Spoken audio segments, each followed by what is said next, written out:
इसमें 4.4 का question number हम लोग 3 में देखेंगे कि दूसरी पंक्ति मतलब R2। दूसरी पंक्ति को क्या बोलेंगे? पंक्ति को हम बोलते हैं रो। पंक्ति को क्या बोलते हैं? रो बोलते हैं। तो कौन सा पंक्ति? दूसरी पंक्ति। और उधर चलिए बाबू, ठीक है ना। कौन सी पंक्ति? और उधर चल जाइए। दूसरी पंक्ति यानी कि R2 के द्वारा अवयव के सहखंडों का प्रयोग करके, किसका प्रयोग करना है? सहखंडों का प्रयोग करके डेल्टा बराबर ये जो देख रहे हैं सारणी जो दिया है का मान ज्ञात करना है। इसका मान ज्ञात करना है। तो हम अगर सहखंडों के द्वारा हम बताए थे कि R1 के द्वारा कहेगा तो उसका फॉर्मूला लिखवाए थे, R2 के द्वारा कहेगा तो उसका भी फॉर्मूला लिखवाए थे, C1 C2 के द्वारा कहेगा सबका फॉर्मूला हम लिखवा चुके हैं। तो यहाँ पर कह रहे हैं कि R2 के द्वारा, तो सबसे पहले हम लोग डेल्टा इज इक्वल टू जो दिया गया है उस प्रश्न को लिखते हैं कि 5 3 और यहाँ पर 8 है 2 0 1 1 2 3 1 2 3 ये सारणिक है। अब हमको कह रहे हैं कि R2 के द्वारा, तो ये R2 होता है, R2 ये होता है। तो फॉर्मूला क्या लिखेंगे? स्मॉल में a 21 R2 के द्वारा निकालना है तो कैपिटल में 21, उसके बाद स्मॉल में 22 और कैपिटल में 22, स्मॉल में 23 और कैपिटल में 23। ये समीकरण आपका क्या हो गया? 1। ये फॉर्मूला आप लोग को याद हो गया है? बोलिए जी, फॉर्मूला लिखे हैं आप लोग ना, जिसके द्वारा यहाँ पर लिखा रहेगा सहखंडों, और सहखंडों में कहेगा कि रो R1 के द्वारा या R2 के द्वारा या कॉलम 1 के द्वारा या कॉलम 2 के द्वारा, ये सब आपको बात बोलेगा। तो इस बात को बोलेगा तो सबसे पहले उसका फॉर्मूला हम लोग लिख डालेंगे। फॉर्मूला में किस तरह से लिखेंगे कि R2 के द्वारा कह रहा है तो R2 में देखिए कि 21 है, 22 है और क्या है? 23 है। तो यहाँ 21 लिखिएगा, लेकिन छोटा ए भी लिखिएगा और बड़ा ए भी लिखिएगा। नहीं बात समझे? यहाँ छोटा ए, यहाँ 22 है और क्या 23 है, तो 22 के जगह पर यहाँ लिख दिए, फिर बड़ा में 23 लिख दिए, छोटा ए लिख दिए और बड़ा, मतलब छोटा और बड़ा का कीजिएगा, दोनों को लेकर चलेंगे। तो सबका मान यहाँ पर हम लोग निकाल लेते हैं। तो ये बताइए कि 21 का मान कितना है? यहाँ पर 2 है। 21 का मान 21 के स्थान पर कितना दिख रहा है? 2 दिख रहा है। अब इसका 21 निकालेंगे। इसको हम लोग क्या बोलते हैं? सहखंड, जिसको इंग्लिश में कोफैक्टर बोलेंगे। तो इसका फॉर्मूला क्या हो गया? बोलिए, -1 टू दी पावर 2 + 1 M21। नहीं समझ में आ रहा है? ये ना फॉर्मूला है। तो -1 के पावर 3, हम इसका माइनर निकाल रहे हैं। किसका माइनर निकाल रहे हैं? 21 का। तो 21 का निकालिएगा ना, तो इसके आमने सामने का जो होता है वो कैंसिल हो जाता है। बचेगा कितना? 3 8 2 3 बचेगा ना बाबू? देखिए 21 है तो 21 के आमने सामने के कैंसिल हो जाएगा, तो 3 8 2 और क्या हो गया? 3 बच गया। यहाँ तक समझ में आया आप लोग को? उसके बाद हम लोग यहाँ पर निकालेंगे -1। तो माइनस के घात यदि विषम संख्या है तो -1 हो गया, और 1 का घात 3 तो 1 हो गया। अब यहाँ पर प्रथम विकर्ण का गुना, तो 3 में 3 से गुना कर दिए तो 9 हो गया। अब माइनस में द्वितीय विकर्ण का गुना, तो यहाँ पर 16 हो गया। तो ये आ जाएगा -1, आई हो जाएगा माइनस में कितना? 7 हो जाएगा। हो जाएगा ना, घटाएंगे तो माइनस में माइनस से गुना करेंगे तो प्लस हो जाएगा, और 1 में 7 से गुना करेंगे तो कितना हो जाएगा? 7 हो जाएगा। यानी कि M21 का जो A21 का जो मान आ गया वो कितना आ गया भाई? 7 आ गया। अब उसी तरह हम यहाँ पर इसका मान हम निकालते हैं कि इसका 22 का मान कितना दिया है? 22 के स्थान पर कितना दिख रहा है बाबू? 0 दिख रहा है। अब A22 निकालेंगे तो फिर फॉर्मूला निकालेंगे। फॉर्मूला ये आप लोग को याद है ना, जो हम लोग फॉर्मूला लिखवाए थे। जो विद्यार्थी घर पर रिवाइज नहीं करेंगे उनसे क्वेश्चन नहीं बनेगा, ये बात 100% फिक्स है। जो क्लास रेगुलर नहीं रहेंगे, घर पर जाकर जो बात पढ़ाया गया है क्लास में उसको आप 1 घंटा घर पे 2 घंटे नहीं देखिएगा तो क्लास, केवल क्लास आने से कोई फायदा नहीं होता है जब तक घर पे आप रिवीजन नहीं करेंगे। तो ये फॉर्मूला आप लोग को सब कोई की जानकारी है। अब इसका हम निकाल रहे हैं तो यहाँ पर लिखेंगे -1 और 2 + में 2 और M22 लिख लेंगे। तो -1 के घात यहाँ पर 4 आ गया और 22, तो देखिए ये 22 का स्थान है तो जिस स्थान पर अंगुली मेरा है 22 के स्थान पर मेरा अंगुली है, तो उसके आमने सामने जो भी पड़ेगा वो कैंसिल हो जाएगा, माने ई कैंसिल हो जाएगा, ई लाइन कैंसिल, माने 5 8 1 3 बचेगा, 5 8 1 3। नहीं समझ में आया भाई? समझ में यहाँ तक सब कोई को आ गया? अब क्या करेंगे, माइनस के घात सम संख्या है तो प्लस होगा, और 1 के घात 4 है तो क्या होगा, 1 ही होगा। और यहाँ पर क्या होगा, प्रथम विकर्ण का गुना, तब 3 में 5 में 3 से गुना कर दिए तो 15 हो गया, माइनस द्वितीय विकर्ण तो 8 में 1 से गुना कर दिए तो 8 हो गया, तो प्लस में 1, आप 15 में से 8 घटाइएगा तो 7, और 1 में 7 से गुना कीजिएगा तो 7 ही हो जाएगा। तो अब ये 23 का मान निकाल दीजिए, सबका मान निकालने के बाद लेकर चलेंगे समीकरण 1 से, तो 823 का जब मान निकालेंगे तो कितना आ जाएगा बाबू, 1 आ जाएगा। नहीं समझ में आया? तो इसका हम 23 निकालेंगे तो -1 के घात 2 + 3, आइए 23 हुआ, तो -1 के घात का हो गया 5 हो गया, और 23 21 22 20, मेरा जहां उंगली है वहां दिख रहा है सब कुछ को ना, तो इसके आमने सामने का अवयव हो कैंसिल हो जाएगा, 5 3 1 2, कितना 5 3 1 और 2 हो गया। ठीक है बाबू यहाँ तक? अब देखेंगे माइनस के घात कौन संख्या है, विषम संख्या है तो माइनस होगा, और 1 के घात 5 है तो 1 ही होगा। और प्रथम विकर्ण का गुना और माइनस में द्वितीय विकर्ण का गुना, तो 10 में से 3 को घटा देंगे तो कितना हो जाएगा, 7 हो जाएगा, तो यहाँ पर 7 आ जाएगा।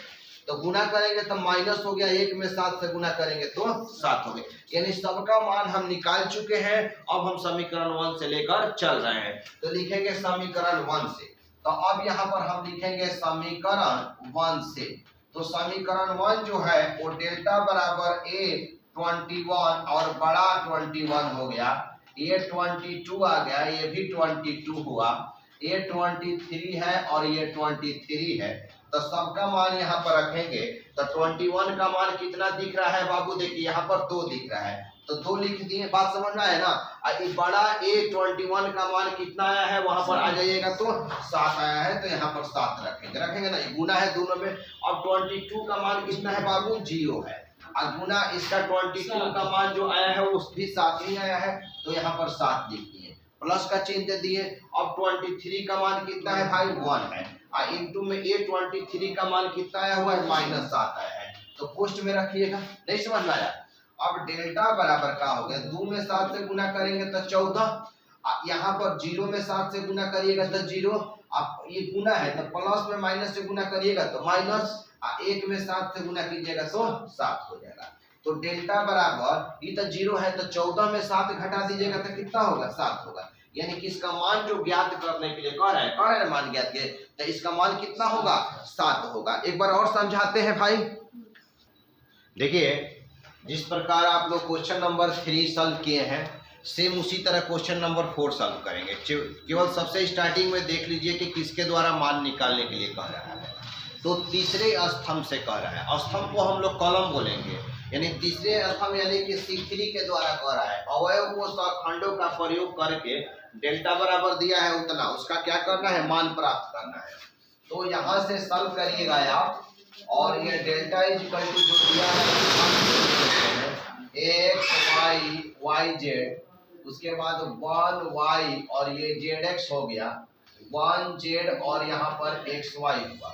इसके बाद हम कह रहे हैं कि बाई C3 के द्वारा, तो यहाँ से बाई C3 लिखिएगा, और डेल्टा इक्वल टू लिख सकते हैं C1 ये है, C2 ये है, और C3 आपका कौन सा है, ये ना C3 है बाबू। तो C3 में देखिए 11 12 और 13 आ जाएगा, कहाँ आ गया, 13 का स्थान आ गया, फिर प्लस का चिन्ह देंगे, 21 C3 में ये भी है, ये भी है, ये तो 21 22 और क्या है, 23 है ना, तो इसको हम लोग क्या लिखेंगे, 23 और बड़ा में लिख लीजिए, इसको लिखेंगे 31 32 और 33, ये 33 हो गया, यहाँ पर 33 हो गया। ये बात आपको समझ में आया? इसी को समीकरण का मान लीजिए, 1 मान लीजिए, सबका मान प्राप्त कर लिया जाए, और उसके बाद इसमें क्या करेंगे, पुट कर देंगे। तो डेल्टा यहाँ पर लिखेंगे कि यहाँ A13 का जो मान है, A13 का जो मान है वो क्या है, YZ है।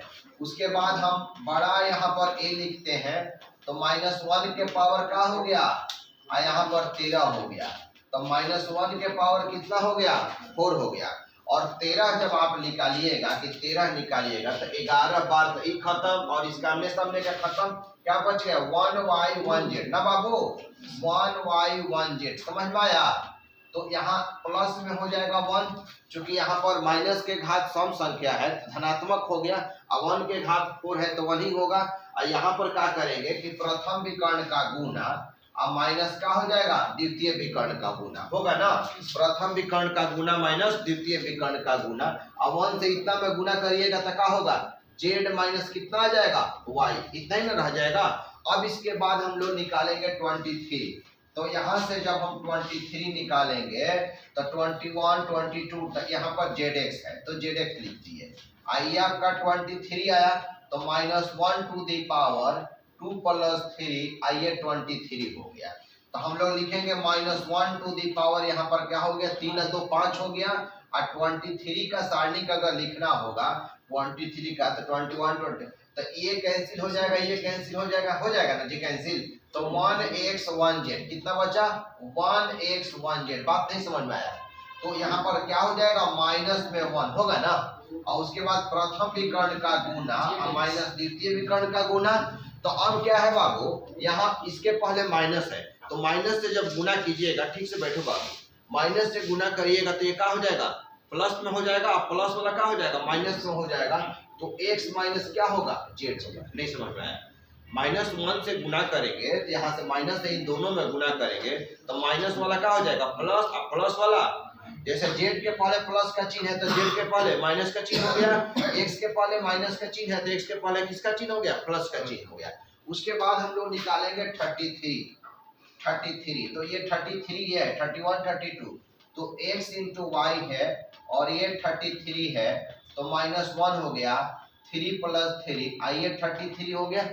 तो -1 टू दी पावर कितना हो गया 6 हो गया, और 33 का मान देखिए ये आ जाएगा ना, कितना हो जाएगा 1x 1y, कितना होगा बाबू 1x 1 और कितना हो गया y, चूंकि 33 ये है तो ये कैंसिल होगा तो 1x और 1y हो गया, ठीक है। तो माइनस के घात कौन संख्या है सम संख्या है, तो यहाँ धनात्मक में 1 हो गया, यहाँ पर क्या हो गया कि प्रथम विकर्ण का गुना और माइनस में, तो यानी कि y माइनस क्या हो गया x हो गया। नहीं समझ में आया आप लोग को, टोटल चीज हम एलिमेंट से निकाल दिए ना। अब लेकर चलेंगे समीकरण 1 से, तो समीकरण 1 से हम लोग लेकर यहाँ चलेंगे। तो समीकरण 1 से क्या है, डेल्टा = A13, और यहाँ पर A13 है, 23 है और ये भी 23 है, A33 है ये भी 33। तो डेल्टा A13 का जो मान दिया गया है वो क्या दिया गया है yz है ना, A13 जो मान दिया गया है ना, A13 का मान कितना लिखना है बाबू, z माइनस कितना है y है। बात समझ में आया आप लोग को। और प्लस का चिन्ह दीजिए 23, तो A23 का मान कितना है zx है तो zx लिख दीजिएगा। आइए A23 का जो मान दिया गया है x माइनस कितना है x माइनस z है, तो x माइनस यहाँ पर z लिख दिए। अब यहाँ पर प्लस का चिन्ह देते हैं, और 33 का जो मान दिया गया है वो xy है, और यहाँ पर A33 का जो मान दिया गया है y माइनस कितना है x है। बस इसको कैलकुलेट आपको नहीं करना है, परेशानी पड़ेगा क्या फायदा है, अगर 2 अंक का पूछेगा तो इतना पर भी 2 ही अंक मिलेगा, और कोष्ठ को हटाइएगा तो क्या मिलेगा 2 ही अंक मिलेगा। तो इतना ही आप क्या कीजिएगा, वो बुक में क्या किया है कि इसको कोष्ठ को हटाकर उसको अरेंज कर क्या कर दिया है आंसर दिया है, लेकिन आपको वैसा नहीं करना है, इतना ही आंसर छोड़ देना है। बात समझ में आया, नोट कीजिए लोग। देखिए प्रश्न संख्या 5 बहुत ही आसान है। इस चैप्टर में अगर कहा जाए 4.4 का तो सबसे आसान क्वेश्चन यही है 5 नंबर, ठीक है ना। तो इसमें कह रहा है कि यदि डेल्टा बराबर दिया गया है A11 A12, ये तो इंडिकेशन सही है, A21 22 23 31 30, बाबू मतलब लिखिए यहाँ पहले समझिए, यहाँ पहले समझिए आप तो लिखिएगा 11 से लेकर कहाँ तक है 13 तक है, ये R1 में है। R2 में देख रहे हैं कि 21 22 23 है, और R3 का स्टेप आप लोग देख रहे हैं, ये कोई गलत स्टेप नहीं लिखा है। मान लीजिए कि यहाँ 11 होता है तो 11 ही लिखा, ये नहीं कि 13 लिख दिया है चाहे 14 लिख दिया है, ऐसा तो नहीं लिखा है। जो स्टेप होता है सेम वही स्टेप लिखा है। 11, 12, 13, फिर सेकेंड रो में लिखता है 21, 22, 23, 31, 32, 33, इस तरह का स्टेप लिखा है। अब हमको ये देखिए पंकज, आप ध्यान नहीं दे रहे हैं मेरे बात तो, लिख कर क्या करोगे? टेस्ट में तो नंबर आ नहीं रहा है, यही गलती है कि आप जब हम समझा रहे थे समझ नहीं रहे हैं आप, फिर बाद में हमको दोष दीजिएगा कि सर नहीं बढ़िया से पढ़ाएं। आप बढ़िया से पढ़ रहे हैं, ठीक है ना। अब इसके बाद हम लोग क्या कर रहे हैं कि सारा स्टेप इस तरह से दिया गया है। इसमें कह रहा है कि ये ए आई जे है, जो ए आई जे है एगो स्मॉल है वो कैपिटल है। तो अभी जब जितना फार्मूला आप लोग लिखे हैं, या तो R1 से वैल्यू निकालते थे, मान निकालते थे, या तो R2 से निकालते थे, या तो R3 से निकालते। अगर कोई बात बोला जाए कि बाई यहाँ पर कहें कि बाई R2 के द्वारा हमको मान निकालना है। किसके द्वारा निकालना है? R2 के द्वारा। तो थोड़ा खड़े हो जाइए बाबू, आप खड़े हो जाइए। R2 के द्वारा मान निकालना, खड़े हो जाइएगा तब। हाँ आप ही R2 के द्वारा मान निकालना है। इसमें किसके द्वारा मान निकालना है? R2 के द्वारा। तो क्या फार्मूला आप लिखिएगा, हमको यही बताइए।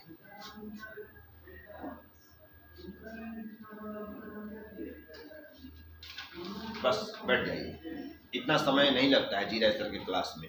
आप खड़े हो जाइए। R2 के द्वारा मान निकालना है तो क्या लिखेंगे? कैपिटल में कई, हाँ A21, हाँ बड़ा में, डरिए मत, बोलिए, छोटा बोलिए, बड़ा बोलिए, प्लस का चिन्ह बोलिए। हाँ बोलिए। छोटा में 22, छोटा में 22, बड़ा में 22, हाँ प्लस, हाँ छोटा में 23, बड़ा में 23। घबराइए मत, क्यों घबरा रहे हैं आप? ठीक है, बैठ जाइए, ठीक है ना। अभी हमें वो इसमें रिलेशन देख रहे हैं, इसमें एक रिलेशन दिख रहा है कि 21 एकदम बराबर आ रहा है। 22 है तो ये भी 22, ये 23 है तो 23 रहा है। अगर हम कोई स्टूडेंट से बाई C1 की बात करें, बाई हम लोग C1 की बात करते हैं, चाहे बाई हम C2 का बात करते हैं, तो डेल्टा इक्वल टू क्या लिखना चाहिएगा? थोड़ा सा आप बताइएगा प्रियांशु। ये हम बाई C2 के द्वारा हम लिखना चाहते हैं। रवि आप बता सकते हैं, बोलिए, खड़े हो जाइए बाबू। C2 के द्वारा हम लिखना चाहेंगे छोटा a में 12, बड़ा A 12, ठीक है, हाँ प्लस छोटा a 22, बड़ा A 22, बहुत बढ़िया, हाँ प्लस छोटा a 32, हाँ अब बड़ा A 32। क्या ये सही बात बोले हैं? इनके बाद के कोई काटने वाले विद्यार्थी हैं तो बोलिए। ये भी तो क्लासे में है ना पंकज, आप जवाब नहीं दे पा रहे हैं, आप तो लिख रहे हैं, क्या जवाब दीजिएगा? अरे ढंग से पढ़िए, आप अच्छे जगह आए हैं क्लास करने, आप ढंग से पढ़ लीजिए, बढ़िया रहेगा, ठीक है ना। अब इसमें क्या रिलेशन हम देख रहे हैं? 12 तो 12, 22 तो 22, 32 तो 32, 21 तो 21, 22 तो 22, ठीक है ना, 23 तो 23। तो इसमें देखेंगे कि कौन सा ऑप्शन मेरा सही है। तो इसमें ऑप्शन नंबर ए चेक करते हैं, तो यहाँ पे 11 और यहाँ का गया 31 आ गया, तो ये सही का है? गलत है, बिल्कुल। चलिए 11 अभी तक तो सही है, लेकिन यहाँ 12 और 21 आ गया, तो यानी कि ऑप्शन नंबर बी भी का है? गलत है, ठीक है ना। 21 11 आ गया है, ऑप्शन नंबर का है? सी भी गलत है। 11 11, 21 21, 31 31, यानी कह सकते हैं हम 100% की जो ऑप्शन नंबर जो डी है वो बिल्कुल करेक्ट है। क्या बात समझ में आया? चलिए